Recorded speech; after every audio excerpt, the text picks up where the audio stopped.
Amigos y amigas, bienvenidos al programa Contracara, preparado por la Oficina de Comunicación del Congreso de la República.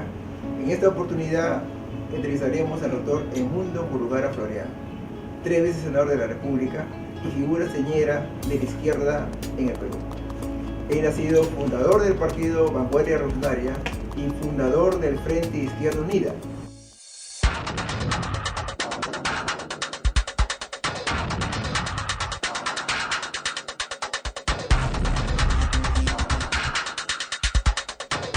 Doctor Edmundo Murugara, bienvenido. Muchas gracias. Quisiéramos saber, doctor, sus inicios. ¿Cómo se inició usted en la política? Bueno, desgraciadamente ese hecho fue el que me involucró en la política, porque de preguntarse por qué mataron a mi padre y la persona que le disparó, con qué motivación lo hizo, la habladuría del pueblo atribuía a que había sido una motivación política, porque la persona que había disparado cumplía funciones de guardaespaldas de un prominente senador cajamarquino de ese tiempo. Y la gente del Partido Aprista empezó a acogerme, y pronto, al terminar la primaria, como terminé como primer alumno, me correspondía la beca para estudiar secundaria. En ese tiempo había beca desde primaria, que permitía que los niños que nos gustaba el estudio pudiéramos continuar. Pero ocurre que como no había estudiado el primer año de primaria en la escuela, no me dieron la beca. Y eso motivó una protesta ciudadana. Y yo terminé sin saber a qué se debía, en hombros de la gente. Y yo me pregunté, ¿por qué me llevan arriba en hombros de la gente? No entendía bien. Y era ya una protesta política, porque atribuían que había habido favoritismo político en la concesión de la beca. Eso continuó porque en las vacaciones, es una costumbre antigua, nos traían a los niños huérfanos a trabajar a Lima o en las grandes ciudades en la casa de los señores, gente acomodada de los pueblos. Y yo era uno de esos. Venimos a ayudar en las tareas domésticas y en abril regresábamos ya con un poco de fondo para comprar los zapatos, uniforme. Bueno, pues la familia donde yo ayudaba participaba en actividades que después sabía que eran clandestinas. Y me llevaba a mí como para que cuide el automóvil en que iban estas personas, o a veces me metían también en la reunión.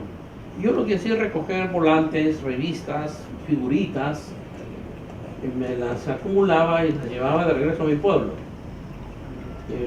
Llegaba con un gran noticiero de Lima y todo el mundo decía, ya ves, ¿qué has traído? ¿Qué has traído? Yo les entregaba estos papelitos y me llevaban a reuniones a preguntarme qué es, y dónde era la reunión, y quién hablaba. Después me imaginé, por supuesto, de manera ridícula, me comparaba yo con Cristo entre los doctores de la ley, porque eran todas personas mayores y me interrogaban, me informaban dónde había estado. Esto me fue formando una sensibilidad política que culminó cuando, para ayudarme con ingresos de niño, ayudaba al sastre, a uno de los sastres de mi pueblo. Este sastre era un político aprista y tenía las revistas, desde tiempo entre ellas la revista Life. Y cuando no había que hacer, yo ojeaba la revista. Y él le decía, ¿y esto? Y aparecían los tanques, y era de la Segunda Guerra Mundial ya. Y entonces él me explicaba que había una guerra y los actores de esa guerra y qué significaba cada una de esas cosas. Y en las noches íbamos a la biblioteca municipal de mi pueblo, porque además ahí estaba la radio que captaba noticias y daba novelas, y todas las familias iban alrededor de la radio en la plaza de armas a escuchar, y nosotros los niños estábamos hojeando revistas tendidos en el suelo, en el piso de la biblioteca municipal. Nuevamente ahí me informaba de lo que estaba pasando en el mundo, y con este sastre ya conversábamos este tema. Todo esto contribuyó a que yo me estuviera representando una imagen del Perú y del mundo con muchos actores. Y si a esto se añade el que a mi padre se le atribuía una simpatía por determinada fuerza política, en este tiempo era el APRA, que reunía a la gente más combativa de esos tiempos, entonces uno se iba adhiriendo. Y terminamos con los juegos infantiles, que era el juego político, porque Odría dio el golpe en algún momento 48 y persiguió a todos los líderes apristas. Y teníamos conocidos o parientes, íbamos llevándoles comida a la cárcel y luego acompañándolos a que cuando lo llevaron a Chiclayo, Cajamarca, en la madrugada. Pero luego, cuando ya terminó todo esto y veíamos un policía en la otra esquina, gritábamos ¡Vive la APRA! Y echábamos a correr y los policías iban detrás de nosotros. Y en otra esquina ¡Vive la APRA! Nosotros no sabíamos qué significaba eso. De hecho, que molestaba a los policías y nos gustaba. Y en eso andábamos. Rara vez nos atrapaban, porque los guardias generalmente eran gorditos, era ya de edad madura, y nosotros, por supuesto, en unos pueblitos de cuestas y bajadas, sabíamos escabullirnos. Gano la beca La Cantuta a la Escuela Normal Superior, y ya empieza una formación, una inclusión en la política más o menos consciente, porque allí encontramos profesores de todas las tiendas políticas. Particularmente me impactó algo que yo sí quiero transmitir. El primer día de clase se inaugura el gran auditorio. Walter Peñalosa, el gran educador, da su discurso de apertura y dice, como homenaje y recibimiento a los jóvenes que venían de todo el Perú, iba a tener lugar un debate sobre el papel de la Iglesia en la educación, en la historia del mundo. Y presentó a José Antonio Encinas en un lado y al obispo auxiliar de Lima, Juan Litúa Portocarrero, en el otro lado. Esa cosa muy memorable, el placer, la satisfacción más grande que he tenido. Y nadie quería moverse, porque nos repasaban la historia humana y el papel de la Iglesia, los pro y los contra. Fue un impacto de profundidad que naturalmente en los días siguientes comentando, muchos estábamos a favor de Encinas. Con estos profesores, más Arguedas, más Quijano, que se iniciaba en ese tiempo en La Cantuta, terminó ya dándonos una representación del Perú y preparándonos para asumir una posición política. ¿Quién fue su referente en la etapa universitaria, digamos, en la cual usted reconoce? Lo he recordado cuando he visitado Grecia y la guía estaba explicándonos los sucesos de la historia griega y apareció en mi memoria un nombre, Manolis Glesos, el chiquillo griego que a los 16 años, escolar, subió a la Acrópolis, trepó al asta de la bandera, trajo abajo la bandera alemana y puso la bandera griega. Por ser niño no lo fusilaron los alemanes. Ya en la liberación él terminó, hasta ahora vive, ya muy anciano, diputado comunista. Entonces a la guía le digo, ¿y Manolis Glesos? Y ella le dijo, ¿y usted cómo sabe ese nombre? Porque le digo, ese nombre es que poseábamos los chiquillos, el 56, 57 en La Cantuta, y los poetas, Romualdo ya aparecía entre ellos, Gustavo Valcárcel, hacían recitales en homenaje a Manolis Glesos, y había también recitales en homenaje a otros poetas españoles detenidos por Franco. Esas eran nuestras referencias. Y naturalmente con nuestros profesores de literatura, Vallejo empezó a estar presente una y otra vez, y las lecturas de los grandes novelistas. En ese tiempo, Ciro Alegría, hacía poco que había ganado renombre internacional con El Mundo Sancho y Ajeno, y Arguedas finalmente publica el año 58 Los Ríos Profundos, con lo cual esta energía que surgía entre nosotros, más en mi caso, energía producto de la amargura de la muerte de mi padre, fue canalizada. Esa es la ventaja de las ideas, de las ideologías, de las representaciones del mundo, dale curso a una energía que puede ser destructora, pero puede ser constructora si es que eso significa un tipo de conducta constructiva para cambiar un orden social y superar lo que puede ser una venganza, a la cual no estaba destinado. Porque otro episodio de mi niñez fue que al salir libre de la persona que mató a mi padre, y llegaron a las 6 de la tarde todos mis tíos, obviamente gente muy alta, con ponchos, sombreros, bufanda, y pidieron que me haga presente. Mi mamá me trajo, encendieron lamparines, velas, y empezaron a hablar de mi padre. Yo ya estaba con sueño. Al poco rato cada uno sacaba un arma y ponía en la mesa un puñal, un revólver, una pistola, un machete, y hablaban de mi padre. A eso de las 8:30 de la noche mi mamá pegó un grito y dijo: ¡mi hijo! Y me agarró y me sacó. Se dio cuenta que estaban velando las armas para que yo vaya a vengar la muerte de mi padre, como es la ley campesina, la ley rural. Si matan a tu padre, tú tienes que matar. El hijo mayor tiene que matar a vengar esa muerte, y así sucesivamente. No se había institucionalizado la justicia, pues, que hay que llevar al juez. Me salvé de vengar a mi padre. Eso que puede ser una falta, terminó convirtiéndose en bien, porque esa energía fue canalizada por mis maestros en la escuela, en el colegio y en la universidad, y por estos referentes políticos, y terminé en la militancia.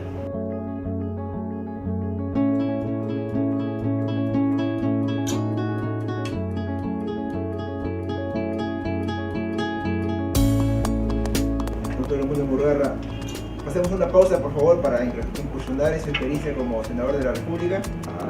Así que vamos a una pausa y volvemos.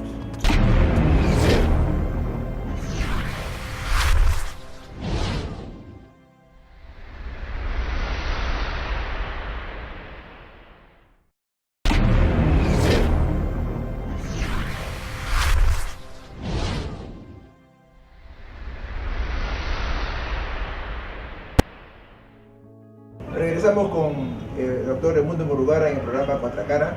Doctor Murgarra, en el año 65 usted funda Vanguardia Revolucionaria. Junto con Letts y con Napurí. ¿Y por qué el nombre Vanguardia Revolucionaria? ¿Por qué el símbolo de Vanguardia Revolucionaria? En cuanto al nombre, era algo improvisado, porque el grupo no preveía convertirse en una organización tan a corto plazo.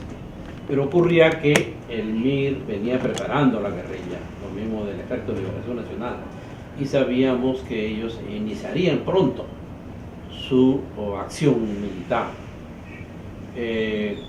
No podíamos sumarnos porque teníamos discrepancias, estábamos en desacuerdo con esa concepción.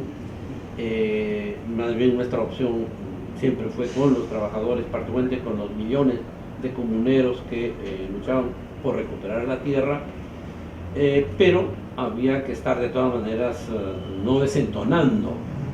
Entonces aquello de Vanguardia Revolucionaria venía porque éramos un grupito muy pequeño, éramos 40 personas los que fundamos Vanguardia, y íbamos adelante. Para fundar un partido había que esos 40 fusionarse con los millones de trabajadores, y eso no estaba hecho todavía. Entonces éramos una vanguardia, no era un partido político propiamente dicho. Y dos, que lo de la violencia sí estaba inscrito en la concepción, pero nuestra discrepancia era con la violencia de un foco guerrillero. Al iniciar nuestra presencia en la vida política, editamos un periódico que se llamaba Revolución.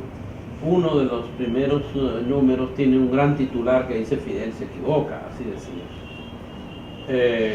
Los compañeros cubanos encargaron a Regis Debré, un joven filósofo francés que apoyaba la Revolución cubana, y escribió un folleto contra Vanguardia Revolucionaria que se llama Revolución en la Revolución. Pero de todas maneras, para nosotros un arma, en este caso el fusil que está en el logo, de la Guerra Revolucionaria era un arma que debía ser empuñada por millones de trabajadores, no por un grupito determinado. Y los campesinos y los comuneros estaban convirtiéndose, al tomar la hacienda de siervos, en productores autónomos. Y son ellos los que tenían que, en el caso fuera necesario, empuñar el arma, no un grupo determinado. Entonces, segunda tarea era revisar lo hecho por los socialistas en la primera mitad del siglo XX.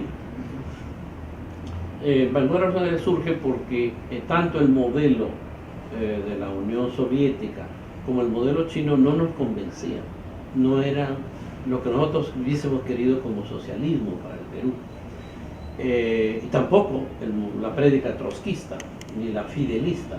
Entonces, ¿cuál era la propuesta que hacemos al Perú? Pues no podemos inventarla, sino recogerla. ¿De dónde? Había tres fuentes.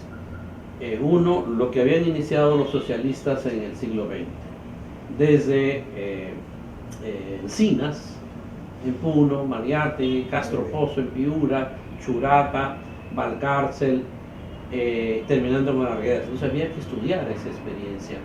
En segundo lugar, estudiar la historia peruana, porque esta sociedad era la que tenía que convertirse en el futuro en una sociedad socialista. Entonces, a ver cuáles son sus raíces, cuáles son sus formas naturales de organización creadas a lo largo de milenios. Es en ese tronco el que había que incorporar los aportes de la ciencia actual y del pensamiento europeo en particular, no en otra cosa. Entonces había que estudiar. Y finalmente había que acercarse a los pueblos indígenas, a los trabajadores mineros, a los pueblos subordinados como los afroperuanos, los chino-peruanos, los japoneses, pero a todos que eran de las clases humildes. Entonces, había que acercarse en primer lugar por los pueblos indígenas andino-amazónicos. Esa era la primera tarea, y efectivamente en esa tarea tuvimos acierto y éxito. Nos acogieron los comuneros, nos acogieron los trabajadores, y en pocos años Vanguardia Revolucionaria se convirtió en una fuerza política importante. Pero ese éxito nos llevó a nuestra derrota. ¿Por qué? Porque millones de comuneros se convirtieron de siervos en productores. Y ahora, y el socialismo europeo nos decía que el mercado era sinónimo de capitalismo. Y entonces, si nosotros queremos criticar y combatir el capitalismo, ¿qué hacemos con esta realidad que era millones de comuneros llevando a las ferias su producto? O sea, multiplicando al mercado miles de veces. Es esa nuestra derrota. No supimos criticar a tiempo los errores de la concepción del socialismo europeo, y por eso no recuperamos al mercado que habían creado los pueblos de hace miles de años. Caral lo muestra. Caral es un gran mercado hace 5.000 años y no había capitalismo ni cosa por el estilo. Y lo que acababa de ser los comuneros peruanos en las décadas 50, al 60, que termina con la reforma de Velasco, era convertirse en productores, era multiplicar el mercado. Muy bien, pues, ese tronco, el mercado, tenía que ser gobernado por las leyes de la solidaridad, las leyes justamente del socialismo andino que se viven en las comunidades.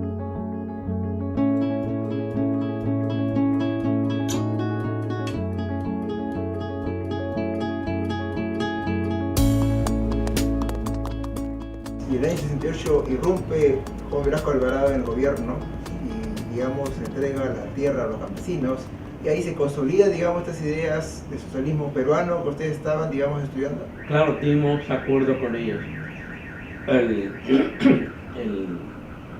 gobierno militar culmina una tarea que no empezó el gobierno militar.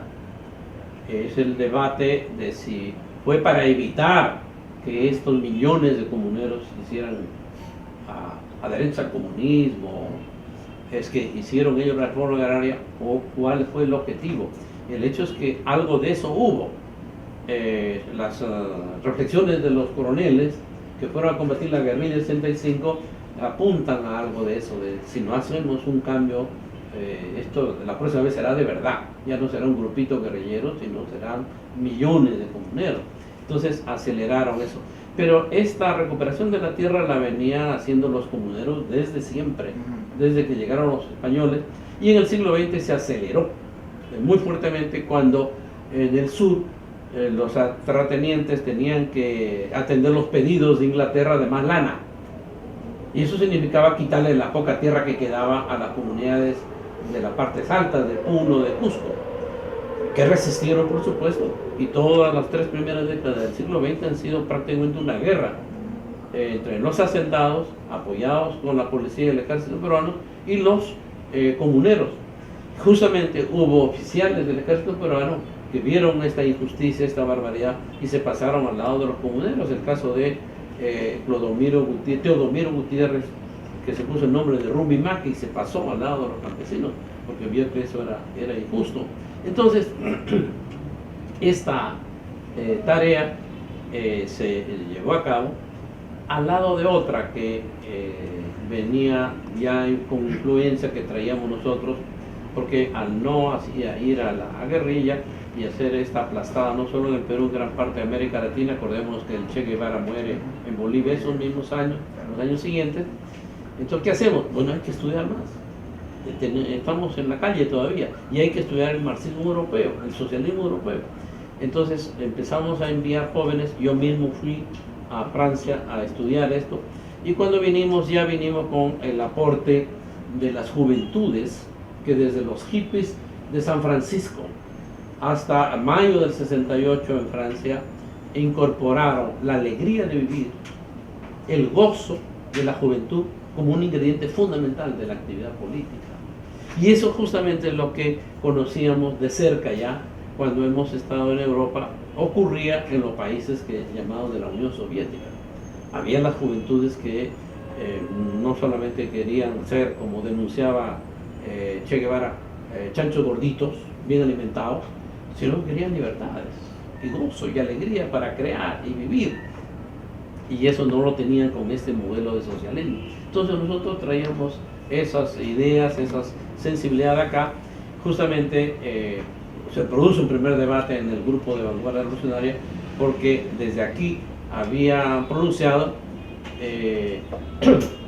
contra la primavera de Praga y a favor de la invasión soviética a Praga, el año 68. Y nosotros que veníamos de Europa estábamos a favor de la primavera de Praga y contra la invasión soviética a Praga. Entonces, finalmente eso se debatió. Nosotros no podíamos adherirnos a un modelo socialista que hacía agua por todos lados, y más bien teníamos que profundizar el modelo peruano, construir este modelo peruano, y teníamos ahí 6.000 comunidades indígenas en la costa y la sierra y otras miles de comunidades en la selva. Ese era el punto de partida para la construcción de otro modelo.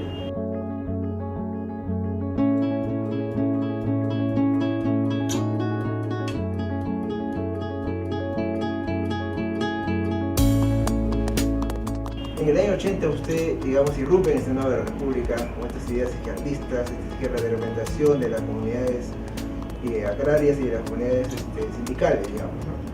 ¿Ese escenario parlamentario le chocó? Muy fuertemente. Para poner las monofeo por lo delante, eso me costó a mí 5 úlceras, 2 con desmayo. Esa vida parlamentaria no era para mi personalidad, se necesitaba otra personalidad para eso. Pero tuvimos que asumir. ¿Por qué? Porque yo no estaba en la lista que tenía que entrar por ARI a la contienda electoral. ARI reunía a todos los grupos de izquierda, incluyendo al de Hugo Blanco.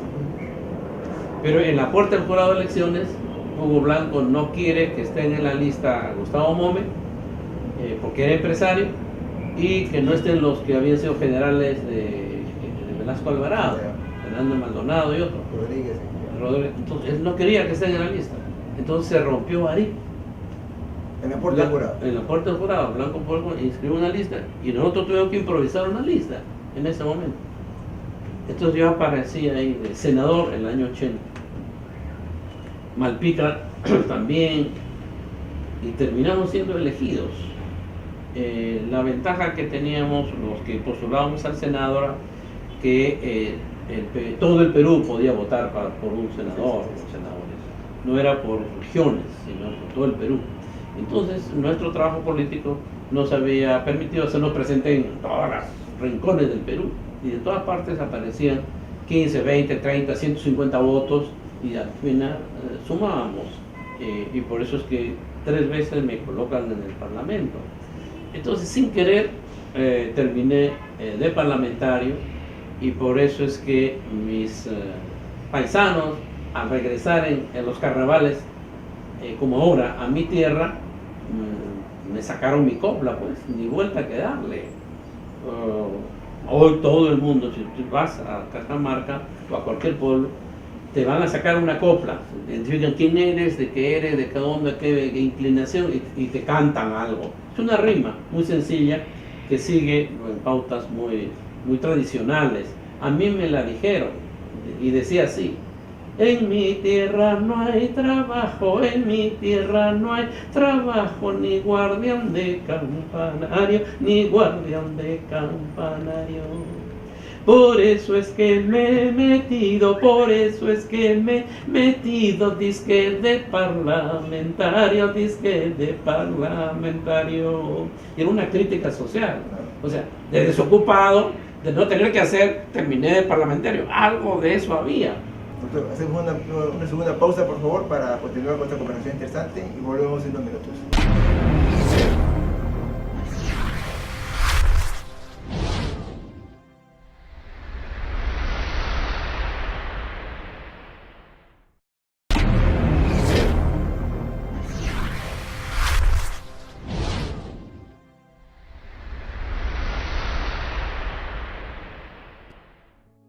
Volvemos con el doctor Edmundo Murugarra. Doctor Edmundo Murugarra, el Senado de la República en los años 80, 85, 85, 90 fueron 10 años de intensos debates políticos ideológicos.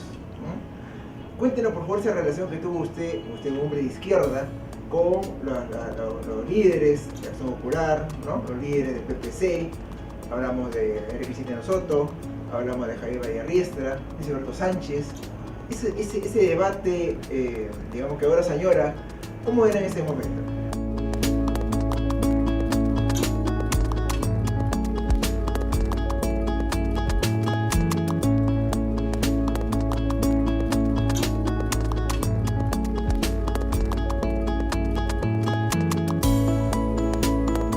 Bueno, me tocó a mí formar parte de una representación nacional y de un Senado en transición. Terminaba la presencia de los representantes cultos de la antigua clase oligárquica, hoy de las clases medias cultas. Terminaba esa época y se iniciaba la presencia de sectores populares, medios y bajos, que no habíamos tenido la mejor educación.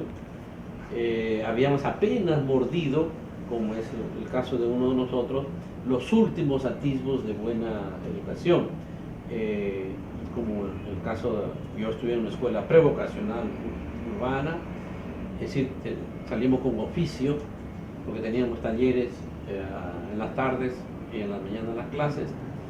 Luego estudié en un colegio secundario y finalmente ingresé a la Cantuta con la calidad de maestro que he señalado.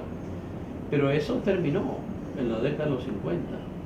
A partir de entonces tenemos una educación que se fue deteriorando, perdiendo la manualidad, perdiendo la transformación como un aspecto fundamental de la educación.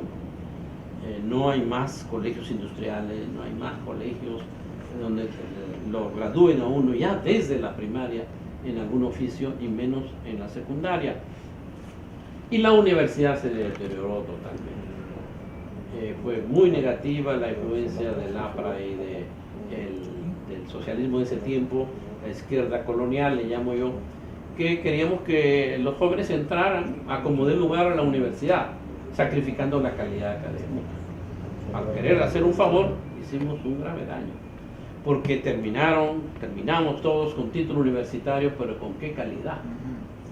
Efectivamente, los restos de la antigua oligarquía culta estuvieron algunos en el Senado, muy pocos en diputados, y hemos vivido la experiencia doble. Una, que se aprendía mucho.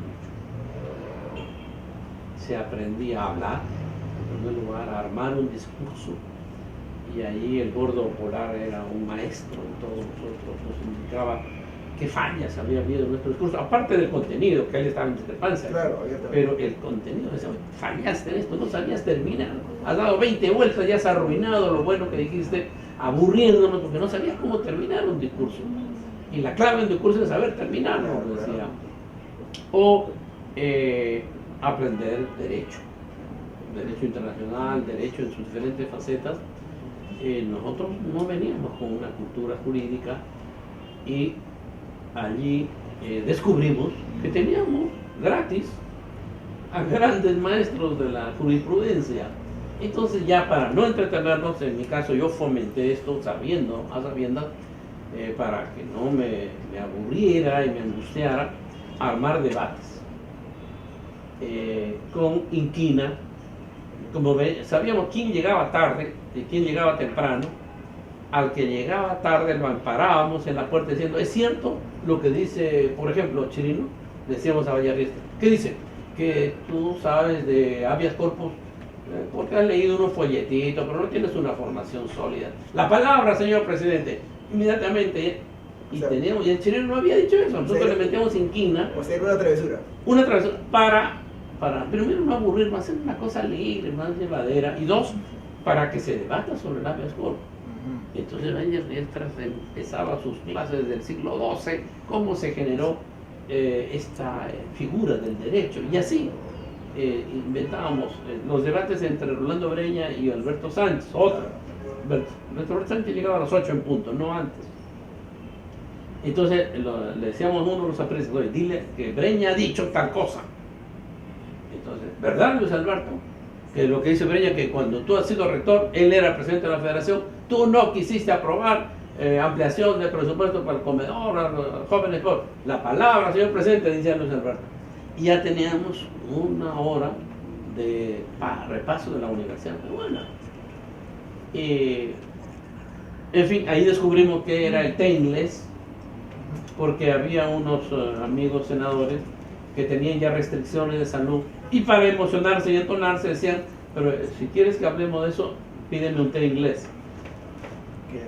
Entonces llamamos al mozo, le digo, joven, trae al doctor un té inglés. Al cabo de un rato venía con una taza bien ancha, cubierta con el platito. Eran las tazas de la abuela, y le ponían. El senador ponía el platito debajo y dejaba la taza descubierta, y era un té cargado. Pero el aroma no tenía nada que ver con té. Efectivamente era inglés, pero no era té. Y ahí aprendimos a tomar té inglés. El primer gran debate que nosotros en la izquierda planteamos fue regresar para que los obreros tuvieran el periodo de prueba de 3 meses, como lo había dejado Velázquez.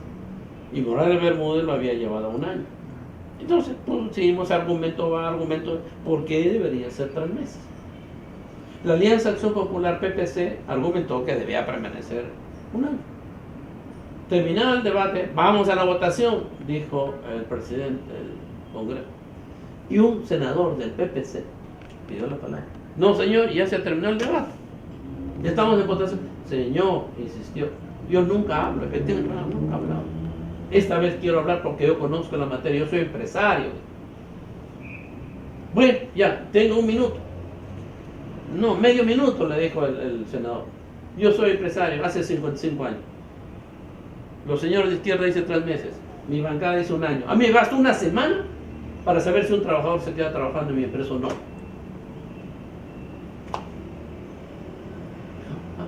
Votación. Y votó con nosotros.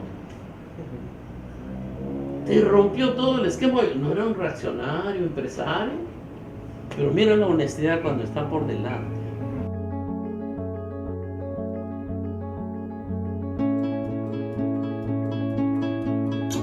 Tuve otras experiencias conmovedoras, como cuando decidió morir Luis Felipe de las Casas. En pleno debate. En pleno debate. Él decidió. Él era presidente de la Comisión de Economía, miembro yo de la Comisión de Economía, y nos reunimos en la mañana. Entonces discutíamos, él había ido a Estados Unidos para operarse del corazón, no podía operar del corazón, eso no se podía tocar. porque eso se rompía cualquier rato. Y cuando vemos que en el debate la banca toma la palabra, dijimos, se acabó.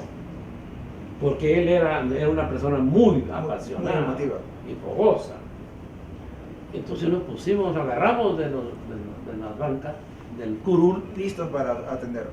porque cualquier cosa podía pasar. Y falleció al final de ese Justamente se derrumba, y ahí estaba Rojas, que era un médico de Izquierda Unida. Sí, César Rojas. César Rojas Guarda, corrió, porque Rojas, mira, se va a derrumbar, porque arrancó vuelo con toda pasión, y ese corazón ya no, pero era una decisión que él tomó. Y estaban Roca los auxiliares. Todos corrieron, varios médicos que había ahí también de Fujimori, creo que no, bueno, en fin, ya era tarde, ya simplemente constató que había muerto. Ese es esa gente que decidió morir en su ley. Había transparencia, había algo que lo hemos notado después. ¿Y por qué había transparencia? Porque había convicciones, no se habían derrumbado.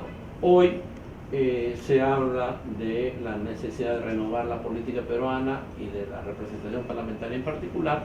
Hay los problemas de fondo no están resueltos. ¿Cuáles? El socialismo de ese tiempo ya no existe más, eso fracasó, ese socialismo europeo, socialismo colonial, que vino con el nombre de marxismo-leninismo.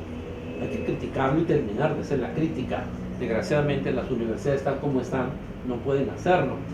Sin embargo, ese pobre parlamento ha dado una ley como la ley Mora. Yo la menciono con el nombre de Daniel porque es una cosa nueva que puede ayudar a desenredar esta institución que es fundamental para calificar a los representantes, porque los representantes todos en el Parlamento han pasado por las universidades, y si alguna deficiencia hemos tenido es muestra de que algo falla en la universidad. Bueno, pues el socialismo tiene que ser renovado por el lado de la izquierda. ¿Cuál es la renovación? Volver a nuestras raíces, a lo que empezaron a construir Encinas, Mariátegui, Churata, Castro Pozo, Arguedas, el socialismo andino amazónico. Por ejemplo, ¿qué hacemos con esta tragedia humana? Oxfam ha dicho que no el 1% de la humanidad posee tanta riqueza como el 99%, como se dijo esa vez de Nueva York. No. El 0.01% de la humanidad, que son 62 personas, tiene la riqueza correspondiente al 99% de la humanidad. Se ha concentrado cada vez más. ¿Y esa riqueza para qué? Hay una concepción terrible que nos ha traído Occidente y que nosotros debemos criticar, y felizmente nuestro pueblo la critica. Oye, ¿para qué acumulas? ¿Para qué? ¿Para llevarlo a tu tumba? ¿Se acuerdan cómo hizo el gran Alejandro Magno? Pidió que su ataúd lo lleven con las manos afuera, para mostrar que no se puede llevar nada. Cuando yo vi a Bill Gates en Sacsayhuaman hace 4 o 5 años, yendo al Interrail, pero no podía acercarse a conversar con la gente, él quería acercarse, estaba rodeado de 3 círculos de seguridad. Oye, ¿qué vida es esa? Eso no es vida, estás preso. ¿Qué hacen nuestros pueblos? Extrema pobreza o extrema riqueza, están pensando en cómo organizar la fiesta siguiente de la Virgen del Carmen o de la Virgen tal o de la Virgen Talán o de la Virgen de la Vida. El sentido de la vida, la celebración de la vida, la fiesta. Doctor, hacemos una pausa y volvemos con usted. Por favor, permiso.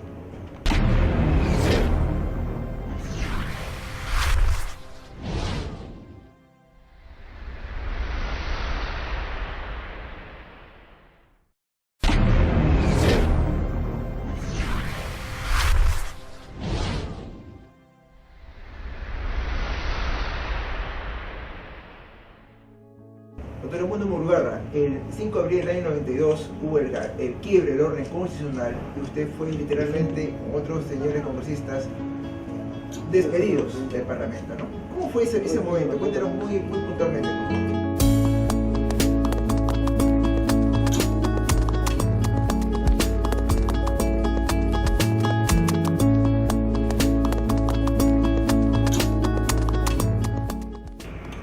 Efectivamente, el país sufrió, en mi caso yo puedo decir sufrió porque yo intenté los 2 años últimos, ya con el presidente Fujimori, darle solución a los problemas que él creyó que se debía dar con un golpe. Nosotros creemos que no, pero había problemas serios, como estos del terrorismo, Sendero Luminoso, y el problema económico que era fatal. Entonces ahí había otra solución. A mí me agarró en Camerún. De ahí era Roger Vila, a ver si se acuerdan, es un jugador que el año 82 inauguró en España la celebración de los goles con un bailecito en la esquina del córner. Cada vez que Camerún metía un gol, él iba y bailaban, y todos bailaban un ritmo africano, que es parecido al caribeño, ¿no? Entonces, cuando por sectarismo un colega mío, el presidente de la Comisión Interparlamentaria, no quiso ir porque eso era el quinto mundo, igual me había hecho ese favor porque él no quiso ir a Pyongyang, porque cómo iba a ir a un país comunista, él por principio no podía, y eso me benefició. Yo era el vicepresidente de la comisión, fui. Bueno, pues estando en Camerún, conocí que era el África. El día lunes iniciaba la conferencia. Nos encorbatamos para ir a la conferencia y en la sala de recibo del hotel nos cruzamos con otros parlamentarios. Recuerdo que eran del Líbano, que se acercaron y nos dijeron: ¿ustedes son de Perú? Sí. ¿Ha habido golpe en su país? Sí, no tengo ni idea, pues no habíamos captado radio, todo. Entonces pasamos la voz. Y sí, había habido golpe. Preguntamos a otras delegaciones, la brasileña, sí, había un golpe de Estado en el Perú, cambiado de gobierno. Entonces nosotros ya no somos representantes, ya no somos parlamentarios. Fuimos a la conferencia, hablamos con la directiva, diciendo que nosotros nos retirábamos porque ya nos habían desbancado, nos habían mandado a casa. Entonces no, se negaron, y el primer acto de la conferencia fue respaldarnos y una condena al golpe militar en el Perú. En ese momento las embajadas de América Latina y de Europa nos dieron las facilidades para comunicarnos. Me acuerdo, la embajada española, la embajada brasileña, la embajada argentina, la francesa nos dijeron: aquí están los teléfonos para que se comuniquen con su país, con su familia. ¿Qué está pasando? El hecho es que terminamos al día siguiente ya saliendo de la conferencia, y el embajador terminó, el punto de partida del viaje era París. El embajador peruano en París, con todos los choferes y todo el personal de la embajada en el aeropuerto: para nosotros ustedes siguen siendo parlamentarios, nosotros desconocemos esa destitución que les han hecho. Y un embajador que se jugaba, por supuesto. Y después de esa experiencia usted renunció a volver a la vida parlamentaria. Y claro, porque me sané en dos sentidos de la palabra. Primero, las úlceras, cerraron las úlceras. Segundo, volví. ¿Y ahora qué hago? Bueno, lo que sé hacer. Yo me formaba para maestro. Vamos a trabajar en magisterio y a poner en práctica las ideas que nunca las hemos puesto en práctica. Entonces empecé a buscar qué amigos, qué compañeros, qué colegas eran directores de colegio, y nos encontramos por acá en las barriadas de Lima con directores de colegio, y justamente empezamos a poner en práctica que la educación, que la letra también con alegría y con gozo entra, no solo con sangre entra, sino que la letra entra con gozo y alegría. ¿Qué significa? Que no se aburren los muchachos, que la gocen ahí. Porque la experiencia más fea que tenemos los escolares es el aburrimiento en las bancas de madera, solo esperando cuando suene la campana de recreo o la campana de salida, que estalle uno de alegría. Bueno, eso había que cambiarlo. Hicimos esta experiencia y terminé yo miembro del Consejo Nacional de Educación. Justamente los canales de televisión europeos pasaron la experiencia. Una de ellas, ¿cuál fue? Francia 98. El campeonato de Francia 98 lo reprodujimos en un colegio de ahí de la margen izquierda del río Rima, el Colegio Paraguay. Todas las secciones representaron un país, su bandera, cada niño se estudiaba, los padres de familia, y el fútbol se convirtió en el currículum a través del cual se aprendía la matemática, la historia, la geografía, la religión. Tuvimos dificultad con la profesora de religión, que dijo, ¿cómo voy a enseñar religión con la pelota y los juegos? Y lloró y amenazó a acusarnos ante el obispado. Y hubo un profesor de allí, de física, que le dijo, venga colega, prenda la televisión. Mire, van a entrar los jugadores. ¿Qué hacen los jugadores cuando entran a la cancha? Se persignan. O hacen un gesto. ¿Qué es eso? Es un gesto religioso. Entonces, profesora, colega, enseña religión no memorizando los mandamientos, sino viviendo experiencias religiosas. ¿Qué hacen los jugadores cuando meten un gol? La abrazan. Quieren encima abrazarlo, apachurrarlo, y ahí corre peligro la salud del que ha metido el gol, por eso se corre, porque lo aplasta. Quieren ser uno, quieren confundirse. ¿Y qué hacen las tribunas? Estallan de alegría. Pues esos son sentimientos religiosos, esos son sentimientos místicos. Hoy todos los partidos plantean más de lo mismo, incluyendo los grupos de izquierda. Algo más progresista, obviamente, pero más de lo mismo. No, aquí están planteándose, la humanidad quiere otra forma de vivir la vida, que no sea depredadora y destructora. ¿Cómo ser feliz y ser alegre? Con poco, con un vaso de chicha o con una cerveza. No necesitas whisky 18 años para ser feliz. Necesitas chicha o un vaso de cerveza o un buen pisco y eres feliz. Lo que se necesita para ser feliz es tener amigos. Entonces, Roberto Carlos tiene razón. 1 millón de amigos. No, y para eso es que sirve el $1.000.000. Para eso sirve ya tu platita. Pero si tienes plata y no tienes amigos, manito, estás perdido. Ya eres paciente para el psiquiatra o para el manicomio o para el suicidio político. Entonces el mundo quiere vivir otra forma en la vida, y los Andes, las comunidades, los pueblos indígenas, los pueblos afroperuanos le pueden enseñar. Eso es lo que tenemos que hacer.